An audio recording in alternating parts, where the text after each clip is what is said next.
Hello all. So I want to have a quick conversation with you guys about books and money. Um, if you like, get out a notebook and write down some basic tenets of things going forward. You have a better understanding of it. Inflation has been brought down drastically, which is a great thing. If you look at it across the board, we were at 9% inflation. With a lot of these individual areas, it's been brought down to 3%. That's a blessing. Our people have been working very hard trying to apply themselves and bring down these policies, bring down these expenses, bring down how much everything has been costing us altogether, right? So the reduction of inflation across the board has been very, very good.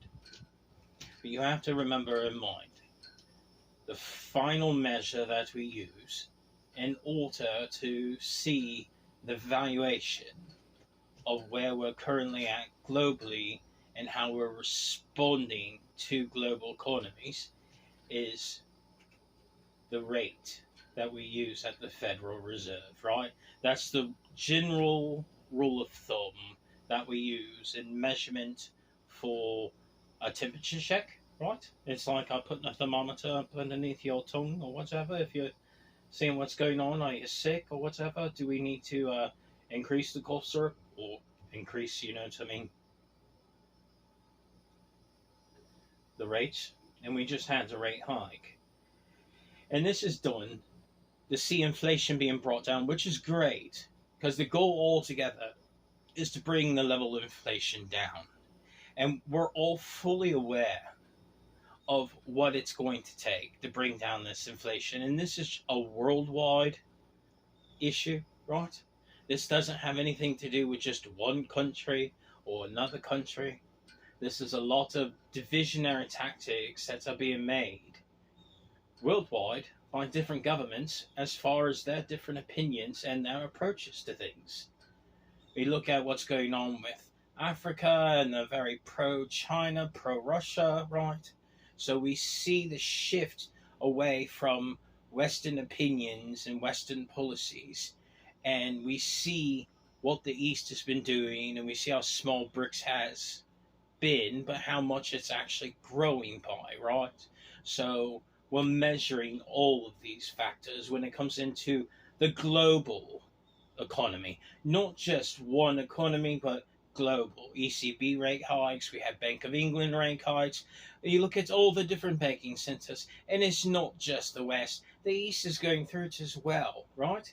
Even though new deals are being signed by the East and the West all the time, improving for things, trying to get our rates back down. This is great because you know what, mate? Manufacturing is a great thing. It helps bring down global inflation. And because of the new deals that we've set up with Hong Kong and Singapore and South Korea and Australia, and the manufacturing we're bringing back to ASEAN, and the new deals that we've been setting up right in the Middle East between the United Arab Emirates and Turkey, and setting up new establishments for trade and doing new manufacturing plays with India, has really opened up a big leeway of what we need to be doing in that entire region as far as advancing our goals for each individual corporation and making money that's important, so people are able to say, well, we ran a business and we ran it at a profit, right? Because we didn't run it at a net negative.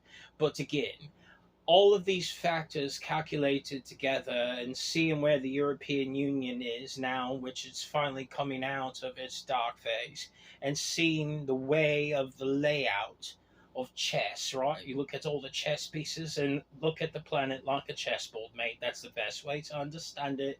If you see where we are, we're still going to be seeing this coming round funding cuts. And the United Nations is aware of it, and the real life mate. They just had the World Food Program come forward and say, look, we have a little bit of funding, but 2024 is going to be more bleak, right? Because they rely upon donors. And you look at their donor page and you see about what they're getting, about anywhere from $4 to $5 billion annually between all the countries after the contributions. But you're going to see those countries aren't going to be able to be making those types of contributions to this program anymore. Because why? We are going through a funding cut for everybody. Why? Because again, mate, expenses are way too high. And the end goal is to get rid of all the rate hikes that we've been doing with the Fed and the European Central Bank and the Bank of England and BRICS and everybody, mate. It doesn't matter, East, West, I don't care what banking policy you're with or with whatever organization. Everybody's gone through rate hikes. Everybody. And because everybody's gone through rate hikes, we have to decrease the amount of funding on budgets so we have additional fund. Is that money going to go away? No. That money is going to be used to decrease the rate hikes, right? Because the goal is eventually to bring things back down to 2%, right? And that's where we're at. After you watched Powell and his explanation of it for the Fed, he stipulated point blank and said, look, mate, we need to be around 2%. That's the consensus. Okay? Well, it's a lot. So keeping that in mind, and why I'm making this video today, because I know you're aware of the economic measures and extremes. I know you're aware of where we're at worldwide.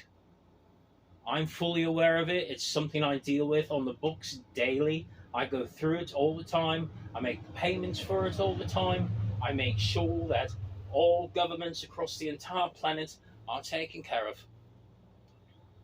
I'm bringing this up to you because the way of making yourselves the additional money that you're going to have cut out of your budgets worldwide, that's all of you, because all of you are getting budget cuts by me. I'm redlining so much stuff.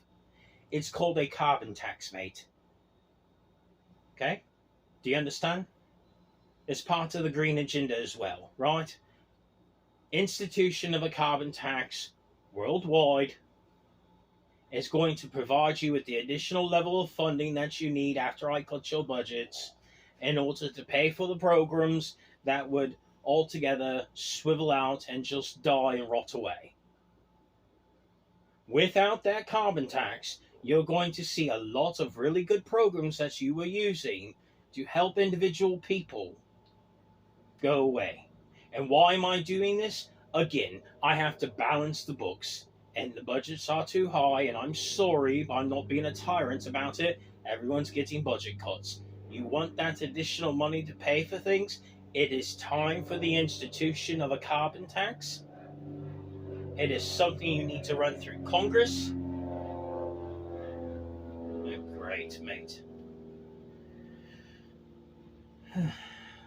Military spying again. Look, mate, military funding, food funding, it's something you need to run through Congress. Additional funding for your little programs, funding for welfare programs, whatever it may be. However you're going to allocate that funding, it's entirely up to you, because once it's instituted, it provides you with an additional amount of funding in every individual government, mate. And however you all apply that money, it's up to you guys. So you can spend on whatever you want, but it provides the extra money, is my point. And because I'm cutting budgets, and yes, mate, I'm really cutting your budgets in real life. No, it's not some sort of game or opinion. I'm actually cutting your budgets. It's called redline, mate. I'm going to be redlining them. No matter what you say, they're getting redline, mate. Straight up. You want the additional funding? It is time to put away your stupid opinions and put a carbon tax forward. Look, the IMF is already aware of it. They've already said, look, mate, oil tax, in-ground mineral resource tax, any type of loans you take from us, they're already tacking in for carbon tax. And they're saying, okay, you want money to rebuild your cities? You want money to, a hurricane came or big storm destroyed everything. Oh, you have wall damage. Okay, well, we can help you upgrade to a green economy, but you're going to pay a carbon tax, right? Oil tax, in-ground mineral resource tax. We're taxing the hard, tangible assets beneath your feet. You want to know where it comes from. People are like, oh, they're going to make a conspiracy. You're going to take away my breathing air or something. Mate, that's not what I'm talking about.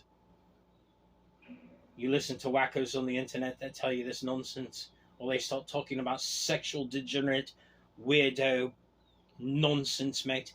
Has nothing to do with that. I'm going to tax your oil.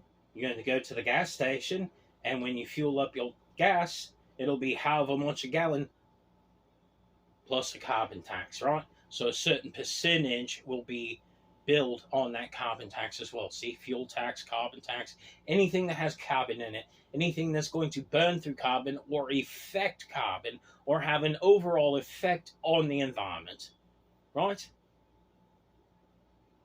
Food items, junk, plastics, across the board. Be creative, mate. Anything that has an effect that's of working with a carbon-based world will have a tax based upon it. You get the Soti Pop, there's a couple pennies added on extra when you buy that Soti Pop as a form of a tax, right? And this is for everything, whether it be your consumption of products or how you're using these things or whatever it may be. You all can be inventive on how you apply this carbon tax, but there's going to be a clean tax across the board for everything, right? And it is time. Because, look, mate, I don't care if you're a left-winger, I don't care if you're a right-winger, that does not mean shit to me. I don't like politicians. But you all are going to get together and you're going to agree upon a carbon tax. And why? Because you're going to need it in order to pay for programs and services. And without it, you won't be able to pay for X, Y, or Z. And you can say, when people say, oh, I hate that we have to pay this. Well, without this, we wouldn't have the money to pay for little grannies, whatever. Or we wouldn't have the money to pay for this thing for whatever. Or these poor people would suffer. Oh, well, everybody loves a bleeding heart. Look, mate, fact of the matter is, I'm cutting your budgets. And I'm not even remotely kidding about it. I've been sitting up with all the paperwork for all the planetary budgets. I've been redlining so much shit.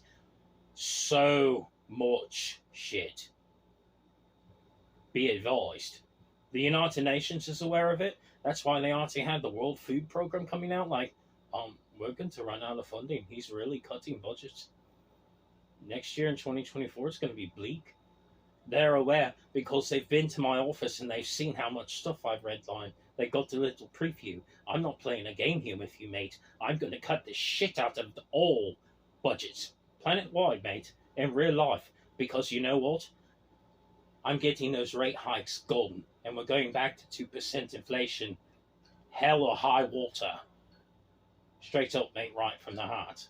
So again, just so you all know, there's going to be a carbon tax. If you want money for things, if you want to be poor and go without, don't institute the carbon tax, and I will leave you fucking destitute while I lower everything, and you will fall back into a recession, not have money to pay for things, because I will fucking make sure that I slice and dice every bit of that budget until I get that inflation back down, until those rate hikes are gone, and we are back at 2%. I will be a tyrant on the balance sheet.